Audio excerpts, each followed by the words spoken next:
के तपाईलाई थाहा छ मृत्युपछि के हुन्छ? जब हामी सास फेर्न बन्द गर्छौं त्यहाँ केवल 2 ठाउँहरू हुन्छन्, स्वर्ग र नर्क। केही मानिसहरूले स्वर्गदूतहरूको गीत गाउने आवाज सुन्छन् र स्वर्गको गौरवशाली राज्यमा लगिन्छन्।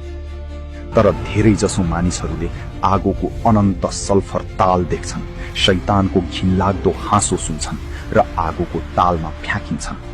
तपाईसँग आफ्नो लागि बहाना बनाउने वा पश्चाताप गर्ने कुनै मौका हुँदैन, किनकि यो तपाईको जीवनमा तपाईको कार्यहरूले हो जसले तपाई कहाँ जानुहुन्छ भनेर निर्धारण गर्दछ।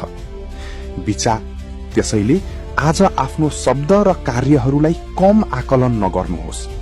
प्रभुप्रति तपाईले गर्ने हरेक निर्णयले तपाईको अनन्तताको लागि मार्ग प्रशस्त गरिरहेको छ। यदि तपाई प्रभुलाई रोज्न र प्रभुलाई पहिलो स्थानमा राख्न इच्छुक हुनुहुन्छ भने आमेन। तब तपाई आशिष पाउनुहुनेछ र तपाई स्वर्गको राज्यको एक कदम नजिक हुनुहुनेछ।